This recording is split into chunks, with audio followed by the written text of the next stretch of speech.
On a plusieurs traitements en fait pour la perte des cheveux. Tout dépend en fait du stade auquel le patient ou la patiente va arriver, parce que vraiment, tous les traitements qu'on propose s'adressent toujours hommes comme femmes, mais vraiment les cheveux, on a une patientèle qui est autant d'hommes qu'autant de femmes. Premier traitement qu'on va pouvoir proposer, c'est la mésothérapie anti-chute. La mésothérapie anti-chute, c'est quoi? C'est pour le patient qui va perdre un petit peu en densité. C'est-à-dire que par rapport à la densité de cheveux qu'il a connue, il y a une petite perte, il se rend compte qu'il commence à perdre des cheveux, mais rien encore de catastrophique ou de grave en tout cas. Le patient ou la patiente va venir me voir, on va évaluer, et là on va considérer qu'on veut faire et du préventif et un petit peu de curatif. Donc en quoi consiste la mésothérapie? Je vais faire des multi-injections, c'est absolument pas douloureux, avec un petit pistolet injecteur, mais vraiment c'est pas douloureux. Au niveau du cuir chevelu, on va injecter vitamines, oligo-éléments, sels minéraux, antioxydants et acide hyaluronique liquide.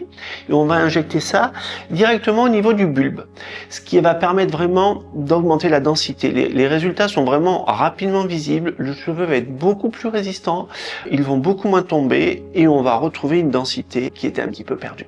Deuxième partie, on peut faire du PRP. Le PRP, c'est quoi? C'est quand la perte de cheveux est déjà un petit peu plus avancée. Donc, on a des critères cliniques. La perte de cheveux va souvent être, va toujours être la conséquence, en fait, de ce qu'on appelle l'alopécie androgénétique. C'est-à-dire une hypersensibilité du patient ou de la patiente à ces androgènes. Et à partir de là, on va souvent avoir un retentissement esthétique, mais surtout psychologique. Le patient qui vient ou la patiente qui vient commence à ressentir une vraie gêne dans sa vie de tous les jours, dans sa vie courante. Et dans ces cas-là, on peut proposer une prise en charge de cette alopécie androgénétique par le PRP. On va faire une prise de sang. Donc la prise de sang va être faite sur le patient ou la patiente. Et on va en extraire les plaquettes et les facteurs de croissance circulants qu'on va concentrer et qu'on va réinjecter au niveau du cuir chevelu. On aura souvent plusieurs injections. En général, le protocole, c'est de 3 injections espacées de 1 mois. Et là, on va vraiment stopper la chute des cheveux et stimuler la pousse. On va retrouver une vraie densité et on a là encore des résultats qui sont extrêmement visibles et qui apportent une énorme satisfaction aux patients ou aux patientes dans leur quotidien.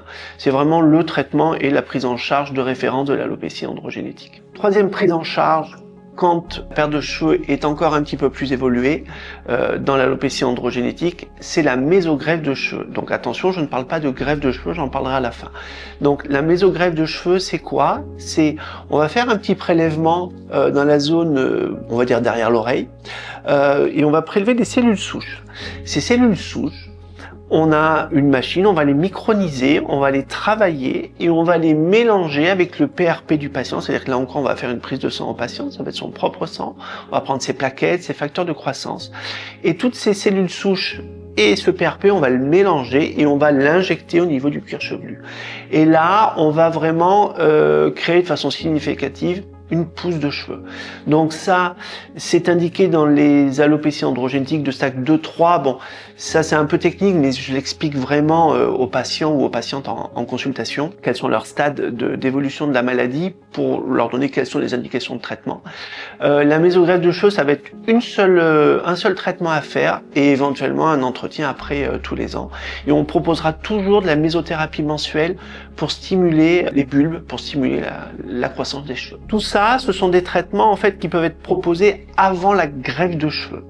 Quand le patient vient et qui n'a quasiment, ou la patiente vient et qui n'a quasiment plus de cheveux, là, on est au-delà de ce qu'on peut proposer au cabinet et là, je vais orienter vers des confrères qui font de la greffe de cheveux, qui vont être spécialisés là-dedans, car la greffe de cheveux est vraiment un métier à part entière et pour le coup, ça ne fait pas partie de mes compétences.